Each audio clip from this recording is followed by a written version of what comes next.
여러분의 구독은 영상을 제작하는 데 큰 힘이 됩니다. 영상을 보시기 전에 구독과 좋아요 꼭 부탁드리겠습니다. 아울러 회원이 되시기를 원하시는 분들은 유튜브 채널 홈피 구독 옆에 있는 가입 버튼을 눌러주시기 바랍니다.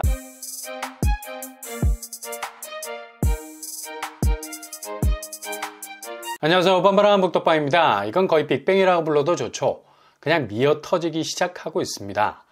계속해서 호가가 매매 시장 가격을 끌어내리지 못하도록 젖먹던 힘을 다해서 버티고 있지만 쏟아지는 매물을 감당하기란 역부족. 이젠 이렇게 다주택자들끼리 보이지 않는 가격 벨트 라인이라는 방어벽을 만들었다고 생각하겠지만 매물 던지고 탈출하려는 분위기가 점점 고조가 되면서 그렇게 견고하게 보였던 연대가 무너지게 된다는 겁니다. 다름 아닌 경기도 정말 심상치가 않죠. 원래 최근의 집값 하락세는 서울발 KTX가 아니라 경기발 GTX라는 특징을 가지고 있죠.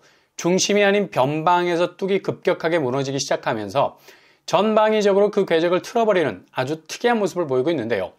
특히 오늘 10월 11일자로 나온 매물 증가율, 경기권 어제 10일 날짜보다 거의 6천 건이 폭증을 하게 됐습니다.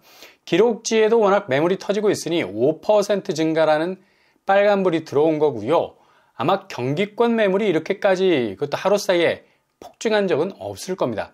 이거 다 이유가 있는 거죠. 이젠 급하게 팔고 나가겠다는 매도세가 서로 간에 보이지 않는 호가 방어벽을 스스로 허물고 있는 겁니다. 자칫 벽을 잘못 쌓으면 이건 방어벽이 아니라 감옥이 되거든. 그냥 거기에 주구장창 흙비 내리는 하락비 세례를 맞으면서 반값에 던지지 않으면 절대로 탈출할 수 없는 견고한 감옥이 될 수도 있기 때문입니다. 지금 경기권 아파트 시세만 보더라도 9월, 10월 들어서면서 급격한 변동성을 보여주고 있죠. 위례역 푸르지오 5단지 30평대 고점 15억 대비 12억에 거래가 됐습니다. 10월 거래인데요. 거의 3억 정도 내려앉고 있죠. 직전가 대비 계속해서 하향 곡선 그리고 있습니다. 그리고 위례 자연앤 센트럴자이 20평대 고점 14억 6천 대비 10월 거래 11억 7천 선에 거래가 됐고요. 여기도 11억 박스권 안에 갇혀 있는데 고점 대비 3억 정도의 차이를 보이고 있습니다. 과천이 경기권에서 가장 많이 올랐다고 얼마나 많은 사발들을 풀었습니까? 근데 고점 18억 대비 9월 거래에서 30평대가 14억 6천에 거래가 나왔습니다. 물론 13억까지 쳐졌다가 다시 14억대로 올라선 분위기지만 그렇게 당차게 올라서질 못하고 있고요. 심지어 2년 10개월 만에 마이너스 4천을 내주고 팔고 나오는 거래가 나오고 있죠. 그리고 요즘 동탄이 20억까지 치고 나간다고 엄청난 설레발을 풀면서 동탄 대세론이 다시 등장하고 있는데요. 물론 반도체 호재를 물고 있어서죠. 근데 막상 실거래를 들여다보면 일부 낙수 효과를 누린 원포인트 거래만 그렇게 치고 올라간 부분이 있지 대부분 이런 주류에서 살짝 벗어난 곳들은 여전히 약세장. 동탄 더샵 레이크 에듀타운 30평대 고점 12억 대비 8억의 거래가 나와서 4억 정도의 갭이 있네요. 거의 8억대에 갇혀 있다고 보면 되겠죠.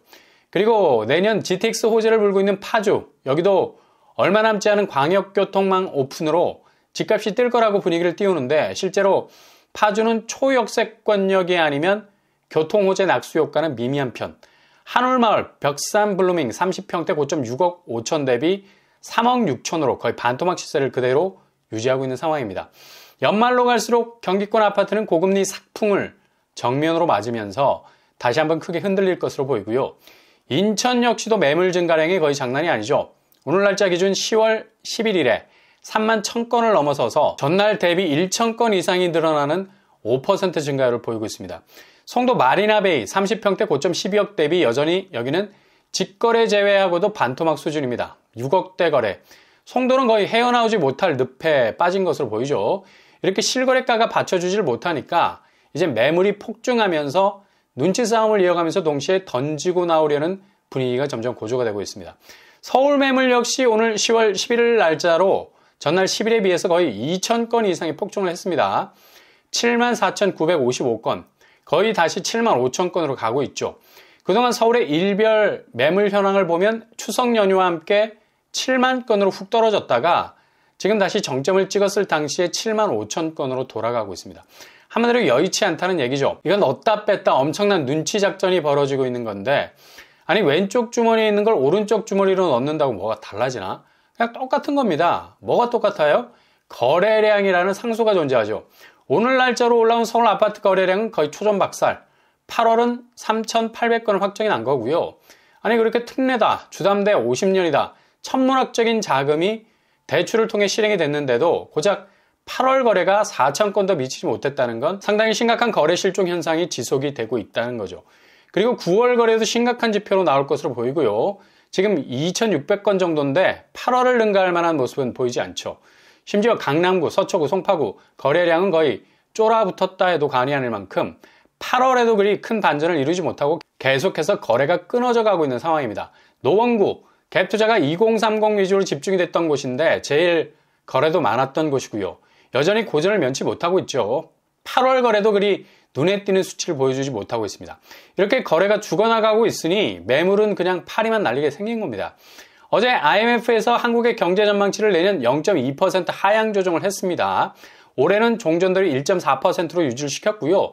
무엇보다 제일 무거운 메시지는 바로 일본과의 성장률이 이제 역전이 됐다는 거죠.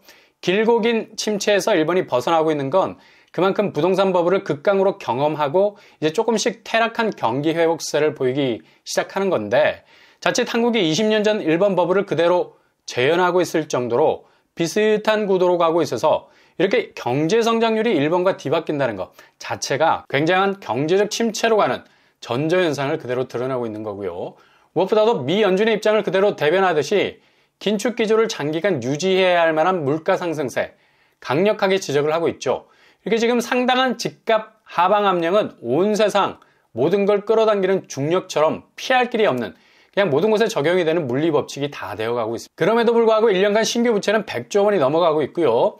대출과 주식 신규 취급액은 정확하게 103조 4천억가량 불었습니다. 특히 주택담보대출, 주식 신용거래를 위한 가계부채는 급격하게 증가 추세고요. 금리라는 변동성이 어느 때보다도 가장 날카로운 창이 돼서 어디에 꽂힐지는 누구나 다 알죠. 가장 중심부, 부동산 집값을 타격할 거고요. 이건 불을 보듯 뻔한 그냥 누구나 볼 수 있는 그림입니다. 지금 서울 아파트 가구당 평균 매매 가격 보세요. 얼마나 집값들이 대부분 10억을 넘어서서 20억을 향해서 진격을 하고 있는지 이거 다 대출 끼고 산 집들이라서 금리 바람이 불면 그냥 지붕까지 날아갈 판이 되는 거죠. 그냥 인위적으로 꾹꾹 눌러 놓아서 그렇지 이렇게 올라간 집값 추이를 더 이상 붙잡아 놓을 수 있는 부동산 호재는 눈에 잘 들어오지 않는 상황이죠. 그렇게 대출에 대해서 관대했던 정책금리마저도 특례는 9억 아파트에서 6억으로 조정이 되니 이렇게 한눈으로 봐도 서울은 6억짜리가 씨가 말랐죠. 그러니 대출 받지 말라는 소리가 똑같은 겁니다. 그만큼 금융 유동성 위기가 급작스럽게 진행이 될 수도 있는 건데 이건 개인이 빚을 감당하지 못하는 디폴트에서 시작이 되죠. 당장 저축은행이 자산관리공사 캠코에 넘긴 부실 채권이 2,700억 정도로 급증을 하고 있고요. 새마을금고도 자산 건전성이 4등급이 찍힌 곳이 76곳. 그만큼 개인이나 금융기관이나 상당히 뚜렷한 부실 궤적으로 움직이고 있다는 건데 향후 부동산 시장에서 급격하게 진행되고 있는 매물 증가, 거래량 단절, 유동성 제한 이로 인한 금융권의 역풍까지 이어지게 된다면 연말 집값은 그냥 나락으로 갈 수 있는 분명한 지표를 지금 보여주고 있는 데이터가 하늘의 별처럼 쏟아지고 있는 상황이라 볼 수 있겠습니다.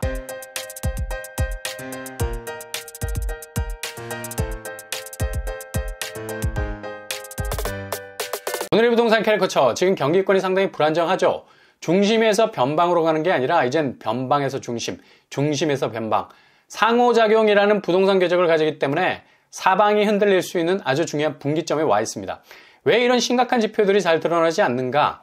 그만큼 집값이 요지부동 그대로 유지되기를 바라는, 아니 더 포장되기를 바라는 호가 방어세가 더욱 견고하기 때문인데 이런 방어벽도 결코 대외 변수의 가장 큰 요인이 되는 것들로 한꺼번에 무너질 수 있는 위험이 있다는 것 분명히 짚고 넘어가셔야 되겠네요. 오늘도 응원합니다. 여러분의 길이 꽃길만 되실 수 있길 바랍니다. 이상으로 뻔뻔한 복덕방을 마치겠습니다. 구독과 좋아요 부탁드립니다. 감사합니다.